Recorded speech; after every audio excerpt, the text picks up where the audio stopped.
O preço da cesta básica voltou a subir em diversas regiões do país. Em Itajaí, o aumento foi de 1,70%, passando de R$ 304,17 para R$ 309,35.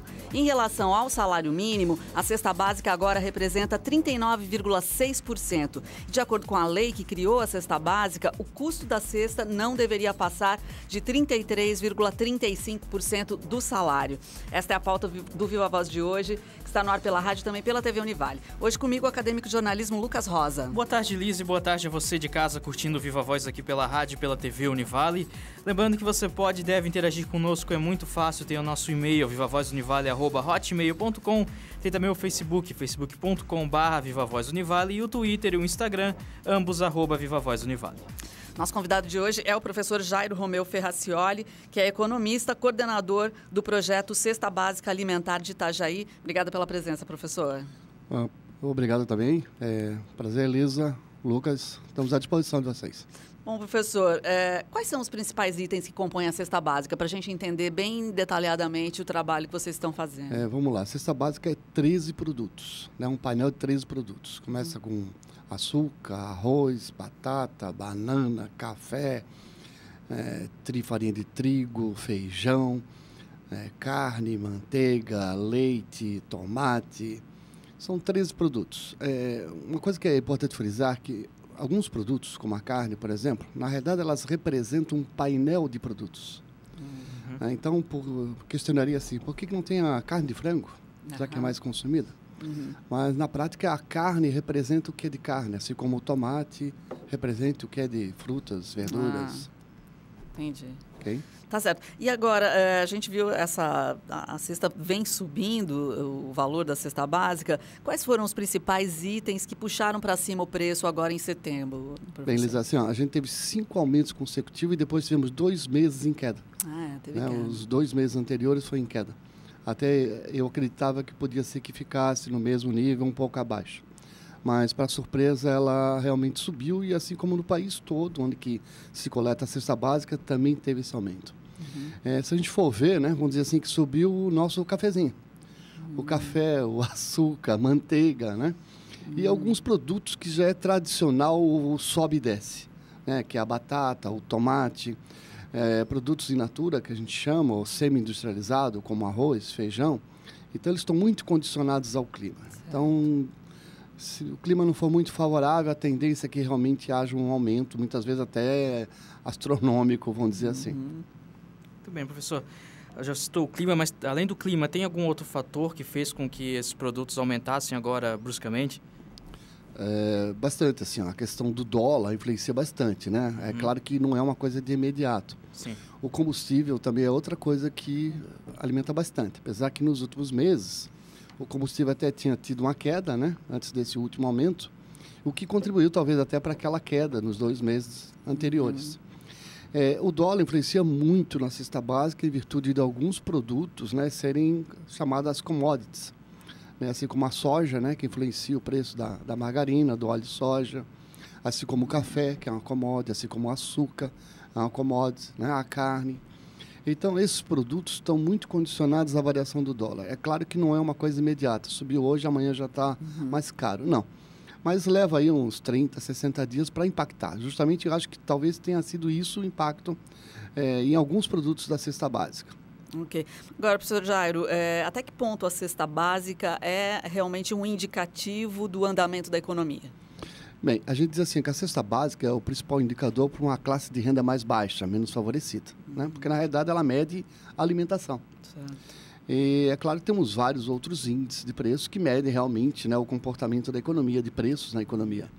Mas a cesta básica ela é tida como aquele indicador dos mais pobres, vamos dizer assim, né, da alimentação. Entendi. Então, por ser um painel para a sobrevivência de um trabalhador assalariado, ele é justamente comparado ao salário mínimo, né? Você citou no início aí 39% do salário mínimo. Então, isso já por si só já é um importante indicador para a economia, né? Principalmente o básico, que é a alimentação. Legal. Muito bem. Professor, na sua opinião, atualmente o preço da cesta básica está quanto acima do que seria o ideal para estar ali para alguém que tem um salário mínimo poder comprar esses itens? Quanto, na tua opinião, fugiu muito assim? Eu acredito que pelo percentual que deveria ser, a cesta hoje deveria estar mais ou menos uns R$270, por aí. Se a gente for fazer um cálculo, a gente vai ver que 33% do salário gasto com alimentação daria uma cesta de R$270. E a gente está a 309. E a gente está a 309. Realmente, alguns produtos estão bem mais elevados e é tudo por conta também de uma inflação que a gente tem, né? A inflação ainda não reajustou os salários, que foram reajustados em janeiro. Então, a gente já tem aí uma inflação de quase 10% nesse ano, 7,5% na prática, esse ano, que ainda não foi repassado para nenhum salário, porque o salário mínimo, na realidade, é o aumento em janeiro. Então, a gente tem essa questão toda, né, de quanto representa, 270 mais ou menos, mas vai depender disso. Esse é o cálculo oficial, né? Na sua visão como economista. Está correto esse cálculo, professor? É porque, às vezes, as pessoas confundem, né? O valor da cesta básica, mas no final do boletim, que a gente sempre edita, tem lá um valor que seria um salário mínimo ideal para uma família padrão. Certo. Uma família padrão, a gente considera 2 adultos e 2 crianças, sendo que 2 crianças corresponderia a uma cesta básica. Então, 3 cestas básicas, né? Deveria ser o salário mínimo. Então, se a gente for pegar 3 cestas básicas, daria aí 900 e poucos reais. Esse deveria ser o salário mínimo. Vamos dizer, para uma pessoa, para um trabalhador. Aí a gente teria que levar para a questão da renda familiar, né? Porque hoje em dia não é só o marido que trabalha, não é só o homem que trabalha. Mas acredito que 70% hoje dos casais, a mulher também já trabalha.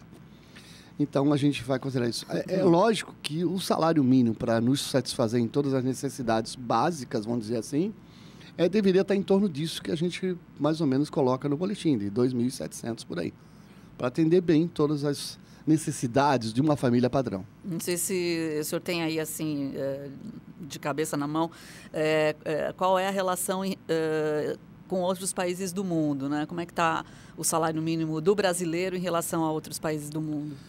Isso é muito relativo, Liz. Assim, a gente sabe que a Argentina tem um salário mínimo maior, a gente sabe que os Estados Unidos tem um salário mínimo maior, mas o padrão de vida deles é diferente. Vamos dizer assim, que tem coisas que eles pagam mais caro, tem coisas que eles pagam mais barato, né? Assim, a mesma coisa a Argentina. Até dizer que o salário mínimo da Argentina é bem maior que o nosso, em valor, sim, mas a moeda deles é 2 vezes menor que a nossa, vamos dizer assim, a metade da nossa. Então, no fim, se compara, né? Era preciso um estudo muito detalhado a nível de padrão de consumo, até mesmo da cesta básica, né? E nesses países, para ver qual é o valor e comparar com o salário mínimo para se ter uma ideia. Eu acredito que no Brasil, em função da carga tributária, realmente a nossa cesta básica é alta. Ela podia ser bem menor. Apesar de ter alguns produtos, inclusive, que tem uma redução de tarifa já embutida no final do ano passado, né? Quando o governo reduziu algumas alíquotas de imposto. Mesmo assim, outros produtos mantêm ainda alíquotas relativamente altas. Impacta no preço final, lógico. Exatamente. Bem, professor, quem tem direito a uma cesta básica? Precisa estar empregado? Tem alguma regra para poder pegar esses itens? Não existe isso, tá? A cesta básica é só um parâmetro, um indicador. Tá? Não tem esse negócio de direito, quem tem.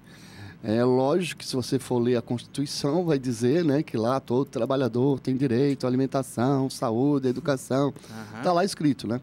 Se for pegar, então, a Constituição, essa cesta básica não poderia ultrapassar aí 33% do salário. Então, por aí. É só por regra de legislação. Não quer dizer que seja obrigado a todo mundo poder usufruir desse valor da cesta básica, vamos dizer assim. Bacana. Professor, explica um pouquinho melhor para todos nós como é que funciona o trabalho realizado ali no projeto Cesta Básica Alimentar de Itajaí. Lisa, a cesta básica ela já existe em Itajaí há muito tempo, tá? Acredito que desde 1997 a gente já coletava a cesta básica aqui em Itajaí, no antigo Observatório Econômico, depois Unijúnior. E houve um período bastante crítico na universidade e a gente teve praticamente que suspender. Eu continuei com alguns projetos, né, tentando medir o comportamento do consumidor. foi onde que eu mantive praticamente algumas pesquisas a coleta. Por isso que eu tenho informações de vários anos guardados, né? Uns 2 anos atrás, 3 anos atrás, saiu o artigo 171 e eu coloquei novamente um projeto tentando estudar o comportamento do consumidor e para isso eu utilizava então a coleta da cesta básica. Então eu não era divulgado porque a gente estava no artigo 171. Já no final do projeto, a gente resolveu ver se a Unijúnior, de repente, não gostaria de estar participando desse projeto. E a gente deu continuidade como um projeto de extensão. Certo. Então, eu tenho uma equipe ali na Unijúnior, que brilhantemente, todo mês, sai a campo. Eles geralmente vão mais de uma pessoa, 2, 3 pessoas. Corre os 9 supermercados, a partir do mês que vem vai ser 10, porque temos mais um supermercado. Eu já recebi até comunicado assim que até o ensino médio, alguns alunos estão querendo participar da pesquisa e junto com o pessoal. Tem um projeto aqui dentro da universidade, de Renascer, também a gente vai colocar eles também juntos, só para eles sentir o que é pesquisa de preço, para que serve, como é que se estuda um pouco o comportamento do consumidor a partir de uma visão dentro de um supermercado, por exemplo. Se tem produto em abundância, se está faltando, como é que está a situação de mercado. Então é interessante todo mundo já ter um pouco de conhecimento de mercado. Muito bom. Bem, professor, voltando então um pouquinho rapidinho à ideia da cesta básica, já que você falou de pesquisa de mercado, vamos pegar como exemplo alguns dos produtos, tipo o arroz, então, por exemplo. Como é que está hoje em dia a diferença entre de um mercado para o outro? Em média, é possível encontrar o arroz com quantos % de diferença de preço? Olha, bastante, assim, mas o que a gente faz para não fugir muito, não ter um desvio padrão muito grande? Eu fico controlando a questão do desvio padrão das informações, Não pode ter uma disparidade muito grande naquilo que a gente coleta, tá? Às vezes até tem valores que são descartados por conta disso. Sim. Mas assim, a gente primeiro coloca, numa planilha que eles usam, a marca do produto. Então, em princípio, a preferência sempre é para buscar as mesmas marcas. Mas cada produto, que nem você falou, o arroz, por exemplo, a gente coloca até 6 marcas. Tá? Então, não quer dizer que essas 6 marcas tu vai encontrar no supermercado seguinte. Talvez 1 ou 2, sim. Então, mas eles são coletados, mesmo assim. Então, assim, o produto da mesma marca não tem muita diferença de preço em Itajaí. Tá? Outras marcas, sim. Tá? Teria alguma diferença de preço, mas não chega a ser muito exorbitante, não. A não ser questões assim, como óleo de soja, às vezes no mercado está R$ 3,70, no outro está R$ 2,99, promoções. A carne mesmo. Já encontramos carne, que é o colchão mole, a R$ 29,90. Já encontramos a R$ 16,99. Quer dizer, tem isso, tem essas diferenças, Legal. Agora, o professor falou em carne. A carne foi um dos itens que, na verdade, baixou o preço, E por conta disso, parece que o aumento na cesta básica geral não foi tão grande, Por que isso aconteceu? Se não fosse a carne, acho que o valor teria sido bem maior, Porque a carne representa aí uns 40% do valor da cesta básica. Então, se tivesse aumentado ou mantido o preço, o valor da cesta seria outro. A carne está acontecendo o seguinte, é uma coisa que vinha acontecendo, que eu pensei que talvez desse continuidade, e vai dar, eu acho que sim, que é assim, reflexo do comportamento do consumidor. O que aconteceu com a carne nos últimos meses? Ela vinha aumentando, muito por conta, às vezes, do próprio consumo da carne, por conta da maior exportação de um nível de carne, isso reduz a oferta interna, E é o momento que se tem, às vezes, por exemplo, os fertilizantes e alguns produtos para a criação, tanto de hortifruti granjeiros como de carne, se elevaram de preço, quer dizer, o custo na produção da carne se elevou, Então, por conta disso, ela vinha sofrendo um aumento. Mas o consumidor já acho que está vacinado, vamos dizer assim, contra aumento de preços meio abusivos, E no caso da carne, a gente tem algumas alternativas interessantes, que nem carne de porco, que nem o frango, que nem o peixe. Então, se você for pesquisar um pouquinho mais, você vai ver que, por exemplo, a carne suína teve um acréscimo bastante bom no consumo. O pessoal que produz carne suína está até contente, não só pela exportação, mas porque o consumo interno também aumentou. O pessoal está sabendo substituir. A gente chama de produtos substitutos. Então, por conta até da queda na venda da carne, há uma oferta abundante ainda, mesmo que a gente exporte, e isso nos ajudou nesse período, agora principalmente setembro. Vamos ver como é que se comporta nos próximos meses, que a tendência é alta, porque vale mais para exportação, vamos dizer assim. Quem sabe mais pessoas aderem ao vegetarianismo, professor. Uma outra alternativa. Mas a gente vai fazer um intervalinho e já voltamos a conversar com o professor Jairo Romeu Ferracioli. O tema do programa é a economia doméstica. A economia doméstica é a pauta do Viva Voz de hoje. Nosso convidado é o professor Jairo Romeu Ferracioli, que é o coordenador do projeto Cesta Básica Alimentar de Itajaí. Muito bem, professor, como você avalia as atitudes do consumidor hoje em meio a uma crise econômica e também, se ele mudar, por exemplo, o ponto de vista das atuações dele, há a possibilidade dele melhorar o cenário com mudanças do seu comportamento? Com certeza, Lucas. Assim, o comportamento... Hoje a tecnologia nos ajuda muito, né? Uhum. Então, antigamente era muito difícil, né, haver essa aglomeração, vamos dizer assim, de opiniões para tentar converter algo. No caso agora, né, de tudo quanto é bens e serviços na economia, isso está muito fácil de acontecer, né?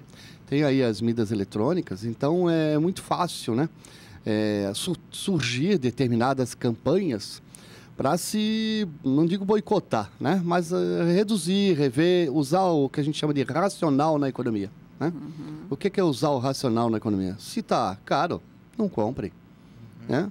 Parte para outro, para um substituto. Com certeza, aquele que você deixou de comprar, daqui a pouco vai estar baixando de preço, né? Isso é muito comum na economia, se por acaso a sociedade se organizar para isso, tá?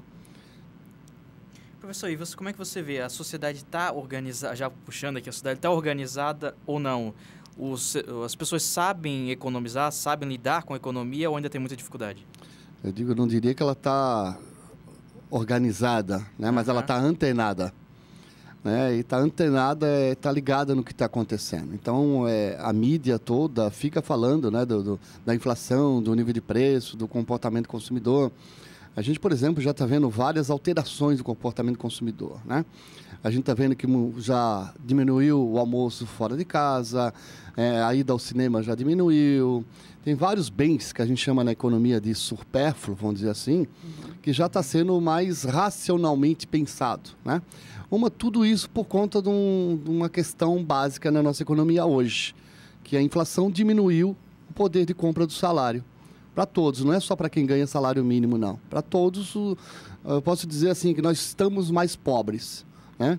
Então, a gente, forçosamente, quem é racional, ou a sociedade devia ser racional, nosso negócio agora vai ser consumir um produto, vamos dizer assim, de uma qualidade que a gente chama na economia de inferior. Né? Não necessariamente no sentido figurado de inferior, mas trocar por outro produto com valor menor. Então, a sociedade já está mais antenada do que antes. As mídias eletrônicas permitem isso. O brasileiro já sabe lidar com a sua economia doméstica. Eu acho que, claro, já vou complementando, dizendo que a lei da sobrevivência muitas vezes ensina isso, né? Mas, na sua visão, usando o seu conceito de economia racional, o brasileiro já está mais racional ou não? Vamos dizer, uma pequena parcela, né? Porque se for perguntar para 10 pessoas aqui, saindo daqui, a gente vai ver se ele pergunta se ele organiza suas finanças. Começa por aí, né? Pergunta se alguém marca tudo que gasta e tudo que ganha, né? E faz uma análise daquilo que gasta no final do mês, né? É difícil achar isso. Mas nós temos países no mundo, como o próprio americano, o próprio europeu, o chinês, que eles têm tudo na ponta do lápis, né? Isso eles sabem exatamente quanto vão receber e o que vão gastar. A gente não, primeiro a gente recebe, depois vai ver o que vai gastar, mas já tem alguns hábitos, né? Algumas preferências que aí levam a quê? Levam a, muitas vezes, o que a gente chama inadimplência de cartão de crédito, de cheque especial, de coisa que está uma exorbitância, né, a nível de juros. Então, tem esse negócio. O brasileiro ainda não está organizado, mas alguns, né, já descobriram que para sobrar dinheiro no final do mês, só mesmo se organizar. Eu chamo de planilhar. Hoje, todo mundo tem um celular na mão, né? Todo mundo tem uma planilha na mão, vamos dizer assim. E fica muito fácil você ter um controle dos seus gastos. Então, isso é muito importante na sociedade. Posso dizer para ti que nem todo brasileiro, mas já temos uma parcela importante aí. Muito bem. Hoje em dia, já aproveitando isso de se organizar, né? Hoje em dia vale a pena, no momento que a gente está vivendo, parcelar, fazer financiamentos para conseguir comprar os produtos ou não? Olha, eu diria que nesse momento não, tá? A não ser que surja realmente promoções que realmente te levem, né, um comparativo, se você comparar, realmente vantajoso. Mas é muito difícil. Nesse momento é difícil. Uma, porque os juros estão elevadíssimos. Cartão de crédito está elevado, cheque especial está elevado. Então, não convém. Qual é a melhor forma? É você guardar dinheiro. Aí vem aquele problema. Guardar dinheiro aonde? Na poupança está dando menos que a inflação. Então é complicado, né? É bem complicado. O negócio é realmente você assim, já que está todo mundo meio desesperado, vamos dizer, para vender, se você tiver o dinheiro para comprar à vista, invista nisso, né? Tem uma chance muito grande de conseguir bons descontos, tá? Então é bem complicado isso, né? De você financeiramente, você tentar comprar alguma coisa a prestação hoje, pela alta dos juros que estamos vivendo hoje. Ainda nessa linha das promoções, e o brasileiro eu acho que é muito tentado, né, por essa palavra, a palavra promoção é meio perigosa, né? E os carros, eu acho que é um exemplo que está muito evidente. Tem propaganda de carro na televisão, na internet, jornais, enfim, o tempo inteiro e com aquele apelo mesmo de 1000 vantagens. Agora, eu não sei se a gente tem como explicar isso de uma forma mais prática, mas muitas dessas vantagens, às vezes, parecem meio que superficiais, né? O que fazer para realmente constatar que houve um ganho no custo daquele bem que você está adquirindo, né, professor? Alguma dica para a gente descobrir isso? Primeiro tem que ter cuidado para não pagar a metade do dobro. A metade do dobro é bom. Né? A metade do dobro. Então, assim, o que se deve fazer? Né? Sem procurar alguns encartes de jornais, né, ou até mesmo na própria internet, alguns encartes. Aquele produto há um ano atrás realmente era aquele preço, ou tinha um preço, que preço que estava há um ano atrás, né? E comparar com a inflação e ver se realmente houve acréscimo ou não houve. É uma forma de a gente tentar visualizar se aquele produto teve ou não teve aumento. A questão dos carros é porque tá complicado para o setor automobilístico, né? Eles vinham aí praticamente quase 3 anos sob a tutela de uma proteção estatal, vamos dizer assim, né? Uma política de consumo, né? Consumista, em que o governo reduziu tributos e com isso diminuiu lá o valor do veículo. O que aconteceu com o veículo depois que acabou a redução tributária, né? Que o governo agora não abre mais mão? Praticamente o carro subiu de preço, né? E quando a gente vê uma propaganda num carro em 36 vezes zero de taxa, olha bem quanto é que é a entrada. Claro. Né? Porque geralmente vem letrinhas bem pequenininhas, você não percebe, mas a entrada é 60%, 70%, 80%. Se você brigar na concessionária, você consegue tirar um carro por 95% daquilo que estão anunciando. Né? Então, você teria uma vantagem antes de entrar numa dívida que muitas vezes, né, parece zero de juro, mas é lógico que ninguém empresta dinheiro sem custo financeiro. Tá? É que vai estar embutido no valor, a gente não percebe às vezes, mas a taxa zero, mas compensação você paga taxa de abertura de crédito, taxa de administração, taxa não sei do que, e no final você está pagando aí uma boa parcela, um bom juros, vamos dizer assim. Sim, professor, voltando às compras mais domésticas, assim, hoje em dia vale mais a pena, tem gente que tem o hábito de fazer a compra do mês, né? Recebeu, já compra carne, compra os itens básicos para casa. Vale a pena comprar de uma vez ou vale a pena comprar o que precisa para ir esperando talvez o preço diminuir? Vamos lá. Você geralmente recebe o salário numa data fixa, geralmente no início do mês, tá? Eu tenho por mim o seguinte, não é uma boa data para comprar em supermercado no início do mês, tá? Porque o supermercado sabe que a maior parte das compras se dá nos primeiros 10 dias úteis do mês. Então, há algumas promoções para atrair público, mas você acaba pagando algumas outras coisas mais caro, vamos dizer assim, né? Agora, eu sou a favor de você realmente ir lá, né? Uma data fora um pouquinho dessa época, comprar o que tem que comprar para 30 dias, desde que não seja nada perecível, né? Senão você vai ter prejuízo, né? E até guardar, porque assim, a inflação está aí dando quase a casa de 1% ao mês aí, às vezes, né? 0,57, 0,70, 1%. Parece não ser muito, mas no final da conta, né? 10% sobre 1.000 já é R$100. Então, é importante, importante. O fato é que o brasileiro, antigamente, ele se precavia muito disso em função principalmente da carne. Então, não sei se lembra, né? Mas tinha a época do freezer, né? Todo mundo tinha a geladeira e um freezer, né? Hoje em dia, pouca gente tem um freezer extra em casa, né? Poucas pessoas têm. Então, muito cuidado com isso, né? Para não comprar determinados produtos que têm prazo de validade, que têm carência, que muitas vezes você acaba jogando fora porque já foi o tempo de consumo. Mas não diria que a inflação que está aí, apesar de alta, não é daquele nosso tempo, né? Que a gente viveu de 4%, 5%, 6% ao mês. Então, realmente, o teu salário em um mês depreciava muito. Agora não chega a ser tanto, mas deprecia. Tá? Então, muitas vezes, comprar e guardar em casa, até é uma forma de você ir no supermercado poucas vezes, não muitas vezes. E toda vez que você vai no supermercado é combustível, né? É tempo e é mais gastos que muitas vezes você nem programou. Né? Aqueles itens dica, a mais, né? Que nem aquela dica, né? Nunca vai com fome, né? Nunca vai perto do meio-dia, nunca vai com fome. É verdade. Nunca leve criança, tá? Então, isso te ajuda, né, a manter o nível. Então, evita isso, vai em datas mais propícias, data de promoção de certos produtos que você geralmente consome mais, né? Tem aí as quintas da carne, a quarta, não sei do que. Certo. Então, claro, e todo dia não dá. Você vai gastar mais do que antes. Então, se você pegar, como a carne é o produto que mais pesa, e numa quinta da carne, ou imaginar isso, tá? Você consegue, né, comprar algumas coisas mais interessantes e guardar, vamos dizer assim, para o mês. Professor, muito obrigada pela entrevista. Nós conversamos com o professor Jair Romeu Ferracioli, economista, coordenador do projeto Cesta Básica Alimentar aqui de Itajaí. Muito bem, esse foi mais um Viva Voz. Suas ideias em alto e bom som.